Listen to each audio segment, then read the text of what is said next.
Bien dans mon immeuble, avec Loiselet et Desgremont présente. Sud Radio, les incontournables de la copropriété, Thomas Binet. Et nous sommes avec notre consultant Philippe Loiselet, patron de Loiselet Desgremont, qui nous informe tous les vendredis soirs sur l'ensemble des sujets liés à la copropriété. Et nous abordons pour cette dernière émission de la saison les précautions à prendre avant de quitter son appartement pour partir en vacances. Bonsoir Philippe. Bonsoir Thomas. Philippe, quelles mesures sont recommandées lorsque l'on s'absente de chez soi pour quelques jours ou quelques semaines ? Pour profiter pleinement de la période des vacances sans tracas, il est préférable de bien préparer son départ. La sécurité de votre domicile, la gestion des services et le soin de vos biens doivent être pris en compte pour éviter les mauvaises surprises à votre retour. Commençons, Philippe, par l'administratif, s'il vous plaît. Tout à fait. Puisque nous parlons habituellement de copropriété ensemble, commençons par cet aspect des choses. Depuis quelques années, à peu près tous les syndics professionnels mettent à votre disposition un site internet dédié à votre copropriété, autrement appelé extranet. Je ne saurais trop conseiller à tous les copropriétaires d'activer leur espace personnel et d'aller y faire un tour de temps en temps pour prendre connaissance des informations relatives à leur copropriété, d'autant qu'il est fréquent que les travaux dans les immeubles se réalisent pendant l'été. Doit-on donner ses coordonnées ? Il n'est pas question de vous demander de donner votre adresse de vacances. En revanche, il est indispensable d'indiquer votre adresse mail et votre numéro de portable afin que l'on puisse vous joindre au cas où un problème se produirait pendant vos vacances. C'est souvent pendant cette période que se situent les gros orages, les engorgements et autres fuites. Et c'est sur l'extranet de la copropriété que vous pourrez fournir de façon sécurisée ces informations. Alors, venons-en aux mesures moins administratives, mais pas moins importantes. Commençons par la sécurisation des accès. Oui, la première mesure de sécurité à prendre est de vérifier que toutes les portes et toutes les fenêtres de votre appartement sont bien verrouillées. Une porte ou une fenêtre mal fermée peuvent être une invitation pour les cambrioleurs.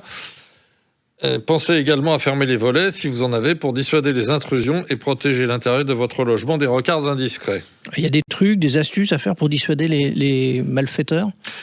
Il est important de donner l'impression que votre appartement est occupé, même si vous êtes en vacances. Utilisez des minuteries, par exemple, pour allumer et éteindre les lumières à certaines heures de la journée. Des systèmes connectés très simples permettent de le faire à distance et peuvent créer l'illusion d'une présence. Vous pouvez aussi laisser une radio ou une télévision en marche à volume modéré si vous ne partez pas trop longtemps. Il y a aussi les alarmes qu'on peut installer. Oui, si votre appartement est équipé d'un système d'alarme, assurez-vous qu'il est activé avant de partir. C'est préférable. Oui. Pour renforcer la sécurité, installez des caméras de surveillance à des endroits stratégiques. Aujourd'hui, de nombreux systèmes peuvent être consultés à distance via une application mobile et envoie des alertes, ce qui vous permet de garder un œil sur votre domicile, même à des milliers de kilomètres. Et évitez les sirènes, sauf si vous acceptez le risque de vous brouiller avec vos voisins pendant quelques temps. Effectivement. Et qu'en est-il du courrier ?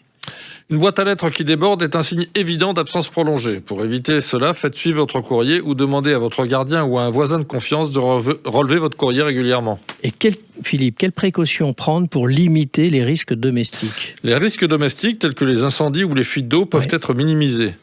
Débranchez tous les appareils électriques non essentiels pour éviter les courts-circuits ou les surtensions. Fermez l'arrivée d'eau principale pour prévenir les fuites ou les inondations.